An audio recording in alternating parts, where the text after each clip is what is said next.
فضل الہی اور رحمت الہی سے ملاتا ہوں، کہ میں اپنے نفس کو فضل الہی اور رحمت الہی سے ملاتا ہوں۔ یہ ہے اعوذ کے معنی۔ اور آگے ہے کہ الشیطان،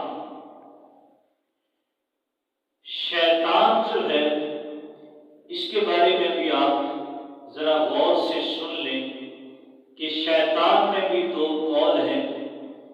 بعض کے نزدیک یہ شطن سے نکلا ہے اور بعض کے نزدیک یہ شیط سے نکلا ہے۔ اگر شطن کے معنی ہے دور ہونا، شطن کے کیا معنی ہے؟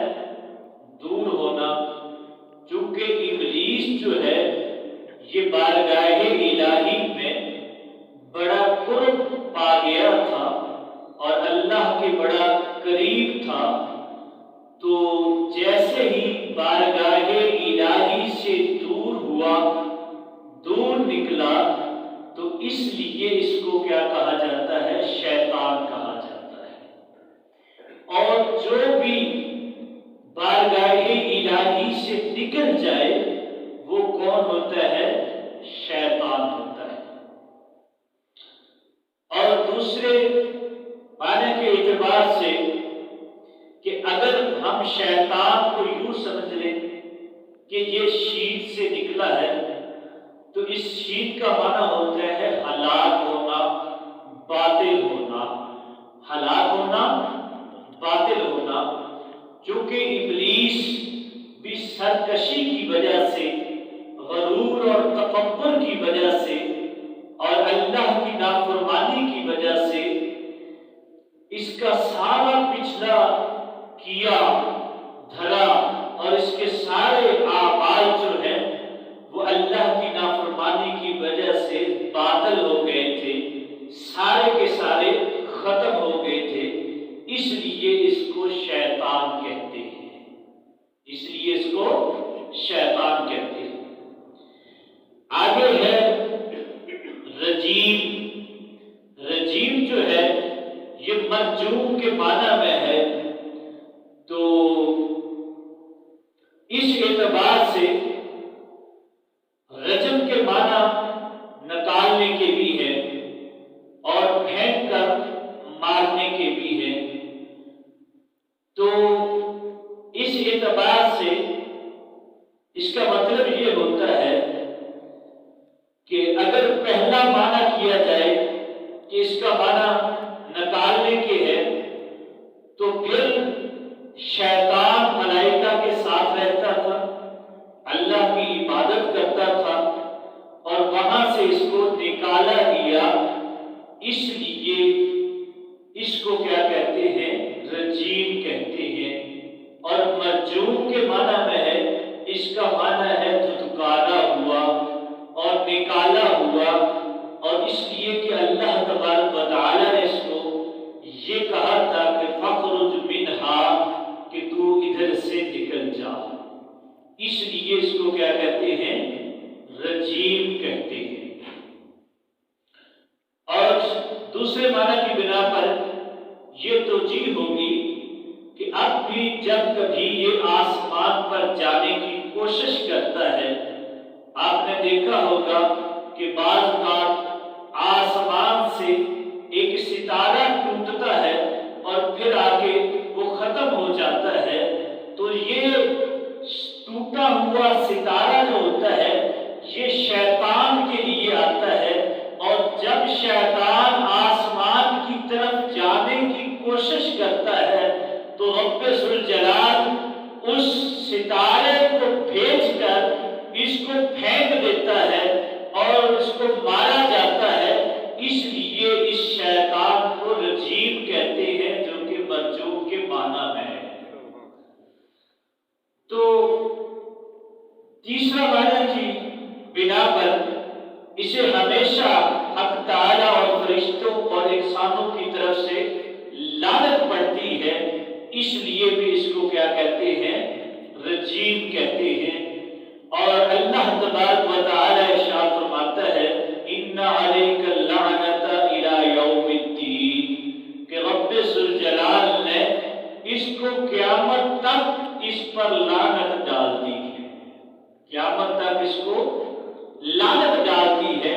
اس لیے شیطان کو رجیم کہتے ہیں کہ یہ اللہ کی قرب سے بھی نکلا، دور ہوا، الگ ہوا، اور اللہ تبارک و تعالی کی بارگاہ سے یہ دھتکارا ہوا ہے۔ اس لیے اس کو کہتے ہیں شیطان لعین اور شیطان رجیم۔ میرے دوستو، انسان جو ہے بہت ساری مصیبتوں میں گھرا ہوتا ہے، اور وہ دنیاوی ہو یا دینی ہو، اور اس پر بے انتہا آفتیں اور مصیبتیں جو ہیں وہ آتی ہیں، اور ان آفتوں کو اور مصیبتوں کو ہماری طاقت اور قدرت جو ہے وہ دور نہیں کر سکتی، کیونکہ انسان جو ہے یہ بڑی کمزور چیز ہے، اور جب بندہ کسی بڑی مصیبت اور بڑی مشکل میں پھنس جاتا ہے تو وہ کسی قوت والے کی پناہ لیتا ہے، اور جب بندہ کسی مصیبت میں پھنس جاتا ہے تو بندہ جو ہے کسی کی پناہ لیتا ہے، کسی کی امان میں آتا ہے، اور بعض اوقات وہ پولیس سے رجوع کرتا ہے، اور بعض اوقات وہ تھانے دار سے رجوع کرتا ہے، اور بعض اوقات وہ ایس ایچ او سے رجوع کرتا ہے، اور بعض اوقات جو ہے وہ ایم پی ایم این اے سے رجوع کرتا ہے، اور جب اس سے بھی بڑی مصیبت میں پھنس جاتا ہے تو انسان پھر گورنر سے بھی رجوع کرتا ہے اور اس کی پناہ لیتا ہے، اور جب اس سے بھی بڑی مصیبت میں پھنس جاتا ہے تو پھر انسان جو ہے وہ کسی بڑے وزیر کی پناہ لیتا ہے، اور جب اس سے بھی بڑی مصیبت میں پھنس جاتا ہے تو پھر انسان وزیر اعظم اور صدر کی پناہ لینے کی کوشش کرتا ہے کہ میں کسی نہ کسی طرح کسی بڑے کی پناہ میں آ جاؤں تاکہ میں اپنی مصیبت سے اور مشکل سے جو ہے وہ نکل جاؤں۔ تو میرے دوستو، جب انسان کسی بڑی مصیبت میں پھنستا ہے تو بڑی کسی طاقت کی پناہ لینے کی کوشش کرتا ہے۔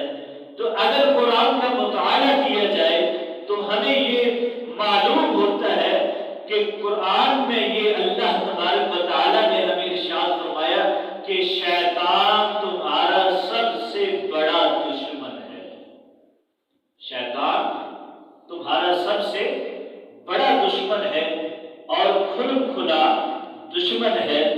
تو میرے دوستو، شیطان ایسا طاقتور اور قوی دشمن ہے کہ جس کے مکر و فریب غیر متناہی، اور اس کا انسان اندازہ نہیں لگا سکتا، اور جتنا مکر اور فریب جو ہے وہ شیطان میں ڈالا جاتا ہے۔ اور جب ہمارا مقابلہ اتنی بڑی طاقت کے ساتھ ہے اور جسے شیطان کہا جاتا ہے، اور جس نے اپنے رب سے